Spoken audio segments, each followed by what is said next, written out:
നമസ്കാരം. ബഹിരാകാശ പഠനങ്ങൾ പോലുള്ള ശാസ്ത്ര ഗവേഷണങ്ങൾ സാധാരണ ജനങ്ങൾ അറിയേണ്ട കാര്യമുണ്ടോ? ഈ ഒരു വിഷയമാണ് ആക്ച്വലി ഞാൻ ഈ വീഡിയോയിലൂടെ ചെയ്യാൻ ഉദ്ദേശിക്കുന്നത്. സാധാരണ പറയാറുണ്ട് ഇങ്ങനെയുള്ള കാര്യങ്ങളൊക്കെ സയന്റിസ്റ്റുകൾക്കൊക്കെ ഉള്ള പണിയാണ്. നമ്മളൊന്നും അറിയേണ്ട കാര്യമില്ല എന്നൊക്കെ പറയാറുണ്ട്.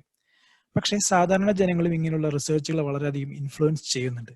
അതേക്കുറിച്ചുള്ള പൊതുധാരണ സാധാരണ ജനങ്ങൾക്കും വളരെയധികം അത്യാവശ്യമാണ് എന്നാണ് ഞാൻ ആക്ച്വലി ഈ വീഡിയോയിലൂടെ പറയാൻ ഉദ്ദേശിക്കുന്നത്.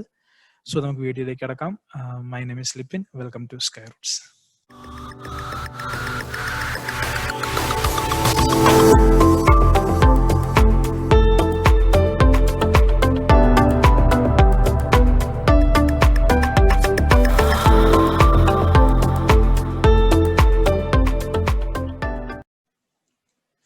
മെയിൻ വിഷയത്തിലേക്ക് കടക്കുന്നതിന് മുമ്പ് ബഹിരാകാശ പഠനങ്ങളുടെ പ്രാധാന്യം എന്താണെന്ന് നമുക്ക് നോക്കാം. നമ്മളിപ്പോൾ യൂസ് ചെയ്യുന്ന ഒരുപാട് ടെക്നോളജീസ് ബഹിരാകാശ പഠനങ്ങളുടെ സംഭാവനയാണ്. എല്ലാ മേഖലകളിലും ഒരുപോലെ യൂസ് ചെയ്യുന്ന high speed internet, advanced telecommunications, പിന്നെ കർഷകർക്കും സാധാരണ ജനങ്ങൾക്കും പിന്നെ മത്സ്യത്തൊഴിലാളികൾക്കൊക്കെ ഒരുപാട് യൂസ് ആയിട്ടുള്ള വെതർ ഫോർകാസ്റ്റിംഗ്, പിന്നെ അഡ്വാൻസ്ഡ് നാവിഗേഷൻ സിസ്റ്റംസ് തുടങ്ങിയ ഒട്ടനവധി ടെക്നോളജീസ് ആക്ച്വലി ഇത്തരത്തിലുള്ള പഠനങ്ങൾ വഴി നമുക്ക് ലഭിച്ചിട്ടുള്ളതാണ്. പിന്നെ നിങ്ങളൊരു പക്ഷെ കേട്ടിട്ടില്ലാത്ത ഒരുപാട് റിസർച്ചുകളും ആക്ച്വലി ഈ ഒരു രംഗത്ത് നടക്കുന്നുണ്ട്. ഈ മെഡിക്കൽ റിസർച്ചുകളുമായി ബന്ധപ്പെട്ട പഠനങ്ങളും അഡ്വാൻസ്ഡ് മാനുഫാക്ചറിങ് ടെക്നോളജീസുമായി ബന്ധപ്പെട്ട പഠനങ്ങൾ, പിന്നെ അഡ്വാൻസ്ഡ് കമ്പ്യൂട്ടിംഗ് ആയി ബന്ധപ്പെട്ട പഠനങ്ങളൊക്കെ റിസർച്ചുകളൊക്കെ ഇതിൽ ചിലതാണ്. പിന്നെ ഈ സ്പേസ് എക്സ്പ്ലോറേഷൻ എന്ന് പറയുന്ന സംഭവത്തെയും പലരും വിമർശിക്കാറുണ്ട്. അന്യഗ്രഹ ജീവികളെ കണ്ടെത്തിയിട്ടും അല്ലെങ്കിൽ അന്യഗ്രഹത്തെ സന്ദർശിച്ചിട്ടും ഉള്ള ഉപകാരങ്ങൾ എന്താണ്, അങ്ങനെയൊക്കെ ചെയ്യേണ്ട കാര്യമുണ്ടോ എന്നൊക്കെ പലരും എന്നോട് ചോദിച്ചിട്ടുണ്ട്. എന്നാൽ ഞാൻ പറയുന്നത്, നമ്മൾ എന്ന ഹോമോസാപ്പിയൻസ്, അതായത് ഈ മനുഷ്യരുടെ ഉത്ഭവം പഠനങ്ങൾ പറയുന്നത് ആഫ്രിക്കൻ കാടുകളിൽ നിന്നാണെന്നാണ്. അപ്പോൾ ആ ഒരു സമയത്ത് മനുഷ്യർ ചിന്തിക്കുകയാണ്, നമുക്ക് ഈ ഒരു കംഫർട്ട് സോണിൽ നിന്നാൽ മതി, മറ്റ് ഭൂഖണ്ഡങ്ങളൊന്നും എക്സ്പ്ലോർ ചെയ്യണ്ട എന്നുള്ളൊരു ലെവലിൽ അവർ നിന്നിരുന്നെങ്കിൽ ആക്ച്വലി കാണുന്ന സൗകര്യങ്ങളൊന്നും അല്ലെങ്കിൽ ഈ കാണുന്ന ഭൂമിയൊന്നും നമുക്ക് കെട്ടിപ്പടുക്കാൻ പറ്റില്ലായിരുന്നു.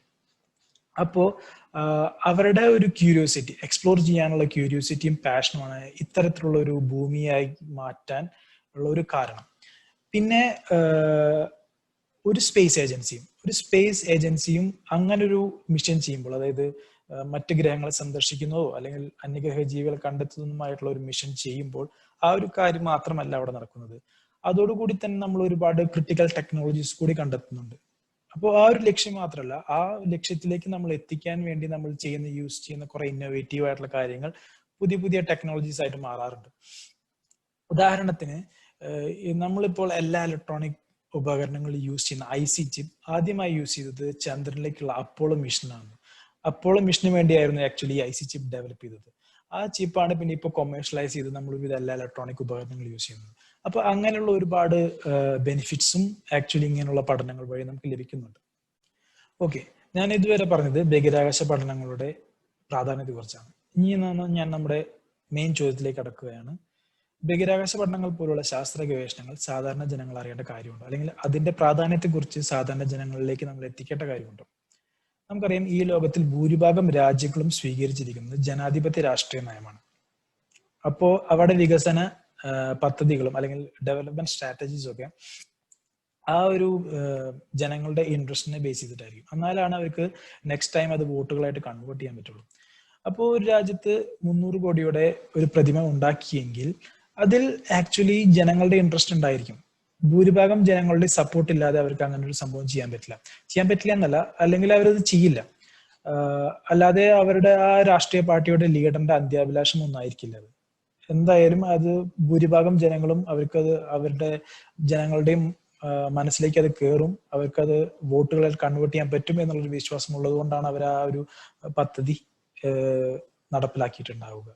ഇനി ഒരു രാജ്യത്ത് സ്പേസ് റിസർച്ചുകൾക്കുള്ള ബഡ്ജറ്റ് കുറവാണെങ്കിൽ അത് ചൂണ്ടിക്കാണിക്കുന്നത് അവിടെയുള്ള ജനങ്ങളുടെ സ്പേസ് റിസർച്ചിനോടുള്ള ഇഷ്ടമില്ലായ്മ അല്ലെങ്കിൽ താല്പര്യമില്ലായ്മയാണ് അവിടെ അത് കാണിക്കുന്നത്. നമ്മുടെ ചന്ദ്രനില് വെള്ളമുണ്ട് എന്ന് ഇന്ത്യയുടെ സ്പേസ് ഏജൻസിയായ ഇസ്രോ പറഞ്ഞപ്പോൾ കുറെ പേര് ഞാൻ കേട്ടു കുറെ പേര് പറയുന്നത്, അവിടെ വെള്ളം ഉണ്ടായിട്ട് എന്താണ് കാര്യം, ഭൂമിയിൽ ഒരുപാട് വെള്ളമുണ്ടല്ലോ എന്ന്. അപ്പോ അവർക്ക് അതിനെ കുറിച്ച് അതിന്റെ പ്രാധാന്യത്തെ കുറിച്ച് അറിയില്ല. ചന്ദ്രനിൽ മനുഷ്യനെ ആക്സസ് ചെയ്യാൻ പറ്റാവുന്ന രീതിയിലുള്ള വെള്ളം ഉണ്ടെങ്കിൽ അല്ലെങ്കിൽ വാട്ടർ സോഴ്സ് ഉണ്ടെങ്കിൽ അത് മനുഷ്യന് എത്രമാത്രം ബെനിഫിഷ്യൽ ആയിട്ടുള്ള കാര്യമാണെന്ന് പലർക്കും അറിയില്ല. 1 കിലോഗ്രാം വാട്ടർ സ്പേസിലേക്ക് എത്തിക്കാൻ എത്രമാത്രം ചെലവുണ്ട്, അല്ലെങ്കിൽ വാട്ടറിനെ റോക്കറ്റ് ഫ്യൂലായിട്ട് കൺവേർട്ട് ചെയ്യാൻ പറ്റും, അല്ലെങ്കിൽ വാട്ടറിന് സൂര്യനിൽ നിന്ന് വരുന്ന ഹാർംഫുൾ റേഡിയേഷനെ തടയാനുള്ള ശക്തി ഉള്ളതുകൊണ്ട് അതിനെ സ്പേസിൽ സുരക്ഷാ കവചമായി യൂസ് ചെയ്യാൻ പറ്റും എന്നുള്ള അറിവൊക്കെ ഉള്ളത് കൊണ്ടാണ് സ്പേസ് ഏജൻസികൾ ഇത്തരത്തിലുള്ള മിഷനെ വളരെയധികം പ്രാധാന്യത്തോടുകൂടി കാണുന്നത്. നമുക്കറിയാം എസ്ഐയും നാസയും പോലുള്ള വൻകിട സ്പേസ് ഏജൻസികൾ ചെലവാക്കുന്ന ബഡ്ജറ്റിന്റെ 10% പോലും ഇസ്രോ പോലുള്ള സ്പേസ് ഏജൻസികൾ കിട്ടുന്നില്ല. എന്നിട്ടും ചന്ദ്രനിൽ ആദ്യമായി വെള്ളം ഉണ്ടെന്ന് കണ്ടെത്തിയത് 2008 ചന്ദ്രയാൻ 1 എന്ന മിഷനാണ്.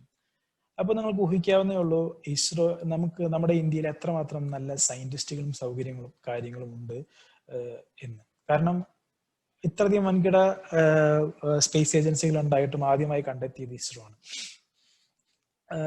പിന്നെ ഇതുവരെ ഞാൻ പറഞ്ഞ കാര്യങ്ങളിൽ ഒരിക്കലും ഗവൺമെന്റിനെ ഞാൻ കുറ്റം പറഞ്ഞിട്ടില്ല. അതായത് ഗവൺമെന്റ് വളരെ കുറവാണ് സപ്പോർട്ട് ചെയ്യുന്ന ഇസ്രോനെ, അല്ലെങ്കിൽ വളരെ കുറച്ച് ഫണ്ടേ ഗവൺമെന്റ് കൊടുക്കുന്നുള്ളൂ. ഇപ്പൊ ഭരിക്കുന്ന ഗവൺമെന്റ് ആയാലും മുമ്പ് ഭരിച്ചിരുന്ന ഗവൺമെന്റ് ആയാലും വളരെയധികം സപ്പോർട്ട് ചെയ്തിട്ടുണ്ട് ഇസ്രോനെ, അല്ലെങ്കിൽ ഇസ്രോയ്ക്ക് ഇത്ര അധികം അച്ചീവ്മെന്റ്സ് ഉണ്ടാക്കാൻ പറ്റുമായിരുന്നില്ല. എന്റെ ഈ വീഡിയോ ചെയ്യാനുള്ള ആകൂടിയുള്ള പ്രചോദനം സാധാരണ ജനങ്ങൾക്ക് ഇതിനെക്കുറിച്ചുള്ള പൊതു താല്പര്യം കുറഞ്ഞിട്ടുണ്ടോ, അല്ലെങ്കിൽ ഇതിനെക്കുറിച്ചുള്ള പൊതുധാരണ ഉണ്ടോ എന്നുള്ളൊരു സംശയത്തിൽ നിന്നാണ് ആക്ച്വലി ഈ വീഡിയോ ഞാൻ ചെയ്യാൻ ഉദ്ദേശിച്ചത്. ചെയ്യാനുള്ള കാരണം, എൻ്റെ ഒരു സംശയം സത്യമാണെങ്കിൽ അത് ഭാവിയിൽ നമ്മുടെ രാജ്യത്ത് ഒരുപാട് ദോഷം ചെയ്യും. വരും തലമുറയിലാണെങ്കിൽ ഇതിനെക്കുറിച്ചുള്ള ഇൻട്രസ്റ്റ് പിന്നെയും കുറഞ്ഞു വരികയുള്ളൂ. ഇപ്പൊ തന്നെ ഇൻട്രസ്റ്റ് കുറവാണെങ്കിൽ വരും തലമുറകൾക്ക് അത് ആ ഒരു ഇൻട്രസ്റ്റ് കിട്ടില്ല. പിന്നെ അവരായിരിക്കും നെക്സ്റ്റ് നമ്മുടെ ഈ രാജ്യം ഭരിക്കാൻ പോകുന്നത്. അപ്പൊ ഇത്തരത്തിലുള്ള റിസർച്ചുകൾക്കുള്ള സപ്പോർട്ടൊക്കെ വളരെയധികം കുറയും. മറിച്ച് കുറച്ച് സർട്ടിഫിക്കറ്റുകൾ മാത്രം ഒതുക്കാതെ ശാസ്ത്രത്തെ സ്നേഹിക്കുന്ന ഒരു ജനതയെ നമുക്ക് വാർത്തെടുക്കാൻ കഴിഞ്ഞാൽ അത് നമ്മുടെ രാജ്യത്തിന് മാത്രമല്ല മനുഷ്യരാശിക്ക് മുഴുവൻ വളരെയധികം മുതൽക്കൂട്ടാകുന്ന തരത്തിലുള്ള ഒരു കാര്യമായിരിക്കും. ഈ വീഡിയോ കാണുന്നവരും സ്പേസ് റിസർച്ചുകളുടെ പ്രാധാന്യത്തെക്കുറിച്ച് മറ്റുള്ളവർക്ക് എത്തിച്ചു കൊടുക്കും, അല്ലെങ്കിൽ സ്പേസ് റിസർച്ചിന്റെ പ്രാധാന്യത്തെക്കുറിച്ച് മറ്റുള്ളവർക്ക് പറഞ്ഞു കൊടുക്കുമെന്ന് ഞാൻ കരുതുന്നു. ഭാവിയിൽ നമ്മുടെ രാജ്യത്ത് ഒരുപാട് സ്പേസ് റിസർച്ചുകളും അതുവഴി ഒരുപാട് പുതിയ പുതിയ ഇന്നോവേറ്റീവ് ടെക്നോളജീസുകളും ഉണ്ടാവട്ടെ എന്ന് ആഗ്രഹിക്കുന്നു.